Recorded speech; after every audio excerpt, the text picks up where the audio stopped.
Halo anak kami kelas 8, selamat pagi semuanya. Pada kesempatan ini kita akan melanjutkan pembelajaran kita dalam bidang studi prakarya. Walaupun dalam situasi daring, kita harus tetap semangat untuk melanjutkan pelajaran kita. Minggu yang lalu kita telah mempelajari kerajinan dari bahan-bahan lunak. Anak-anakku sekalian telah menyebutkan apa-apa saja bahan-bahan kerajinan yang termasuk dalam bahan-bahan lunak tersebut. Dan anak-anak juga telah mempraktekkannya, membuat kerajinan tangan yang terbuat dari bahan lunak tersebut.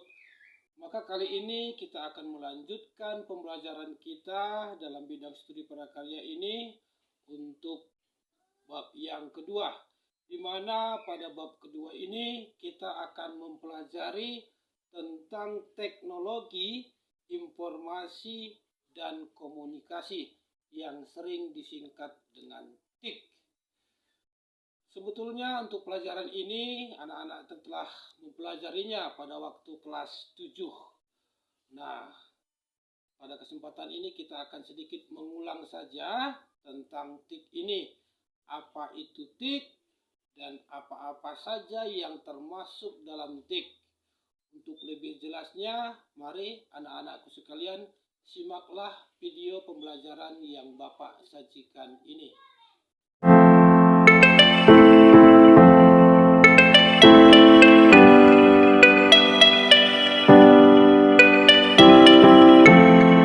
Halo pemirsa channel Guru, pada kesempatan kali ini kita akan mempelajari materi prakarya teknologi informasi dan komunikasi. Sebelum kita mulai, simak peta materi berikut ini. Nah, pada materi teknologi informasi dan komunikasi ini kita akan mempelajari sejarah teknologi informasi dan komunikasi. Lalu kita akan belajar media penghantar komunikasi. Nah, media penghantar komunikasi ini terbagi menjadi dua, yaitu media komunikasi masa kuno dan media komunikasi modern. Perkembangan peradaban manusia diiringi dengan perkembangan cara penyampaian informasi, mulai dari gambar-gambar yang tidak bermakna di dinding gua, peletakan tonggak sejarah dalam bentuk prasasti, sampai diperkenalkannya dunia arus informasi yang kita alami sekarang seperti kita kenal dengan nama internet. Pada zaman sejarah, mulai diciptakan dan digunakan alat-alat yang menghasilkan bunyi dan isyarat seperti gendang dan trompet. Nah, perkembangan teknologi informasi dan komunikasi ini tersaji dalam beberapa periode seperti berikut ini. Yang pertama, pada tahun 3000 sebelum Masehi, untuk pertama kali tulisan digunakan oleh bangsa Sumeria dengan menggunakan simbol-simbol yang dibentuk dari piktograf sebagai huruf. Simbol atau huruf-huruf ini juga mempunyai bentuk, bunyi penyebutan yang berbeda, sehingga mampu menjadi kata, kalimat, dan bahasa. Yang kedua, pada tahun 2900 sebelum Masehi, bangsa Mesir kuno menggunakan huruf hieroglif. Nah, huruf hieroglif ini merupakan bahasa simbol di mana setiap ungkapan diwakili oleh simbol yang berbeda. Yang ketiga, pada tahun 500 sebelum Masehi, manusia sudah mengenal cara membuat serat dari pohon papirus yang tumbuh di sekitar Sungai Nil. Kertas dari serat pohon papirus ini menjadi media untuk menulis pada waktu itu. Yang keempat, pada tahun 105 Masehi, pada masa ini bangsa Cina berhasil menemukan kertas. Kertas yang ditemukan adalah kertas yang kita kenal seperti pada masa sekarang. Kertas ini dibuat dari serat bambu yang dihaluskan, disaring, dicuci, kemudian diratakan dan dikeringkan. B. Media penghantar komunikasi. Semenjak ditemukannya alat komunikasi terus mengalami perkembangan. Berdasarkan rentang waktunya, media komunikasi dibedakan menjadi dua: alat komunikasi masa lalu atau kuno dan alat komunikasi modern. Beberapa alat komunikasi tradisional pada masa kuno sebagai berikut. A. Kentongan. Nah, kentongan ini digunakan di Indonesia sudah sejak lama. Alat ini sudah ada sejak zaman Kerajaan Demak, Surakarta, Goa, dan Yogyakarta. Kentongan berfungsi memberi informasi kepada masyarakat bahwa telah atau akan terjadi sesuatu. Tanda atau kode yang digunakan berbeda-beda. Kentongan besar biasa disebut bedug. Keren ya guys. B. Daun lontar. Kegiatan surat menyurat di Indonesia telah dimulai sejak masa Kerajaan Kutai, Tarumanegara, Majapahit, Sriwijaya, dan Mataram. Pada waktu itu, surat menyurat hanya terbatas antar kerajaan. Media yang digunakan untuk menulis surat adalah daun lontar. Selain itu, ada juga yang menggunakan kayu, bambu, tulang binatang, dan rotan. Mantaps. C. Lonceng. Nah, lonceng atau genta adalah suatu peralatan sederhana yang digunakan untuk menciptakan bunyi. Lonceng juga banyak digunakan dalam peribadatan beberapa agama di dunia sebagai penanda waktu ibadah atau beberapa ritual. D. Burung merpati pos. Nah, burung merpati pos ini adalah burung merpati yang dilatih untuk mengantarkan surat atau pesan. Merpati merupakan salah satu jenis burung yang cukup pintar. Dia memiliki daya ingat yang kuat, kemampuan navigasi, dan memiliki naluri ilmiah yang dapat kembali ke sarang meskipun sudah pergi dengan jarak yang jauh dan waktu yang lama. Wih, keren sekali ya guys burung merpati ini. E. Prasasti.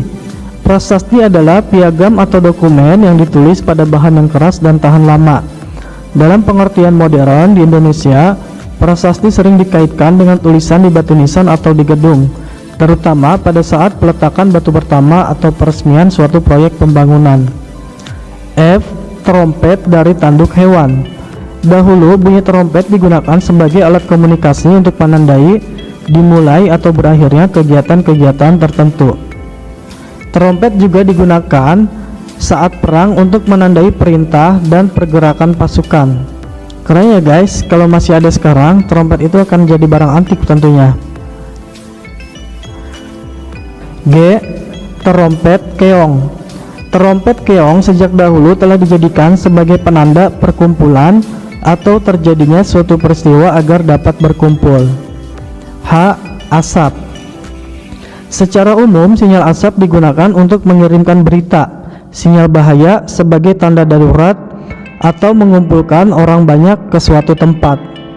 Keren ya, ternyata asap ada kegunaan lainnya loh. 2. Media komunikasi modern. Yang pertama, surat kabar. Surat kabar atau koran pertama kali dikenal pada tahun 59 sebelum Masehi pada masa Kekaisaran Romawi kuno. Saat itu surat kabar hanya berisi jurnal kegiatan sang kaisar.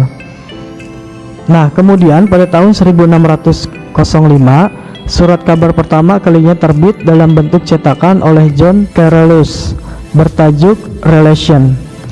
Surat kabar adalah media cetak yang berisi berbagai informasi sosial, budaya, hukum, politik, hiburan, dan teknologi. Seiring dengan perkembangan zaman, surat kabar bukan hanya dalam bentuk media cetak, juga dalam bentuk surat kabar elektronik atau surat kabar digital. Wih, keren banget ya Kaisar Romawi pada waktu itu. B. Radio.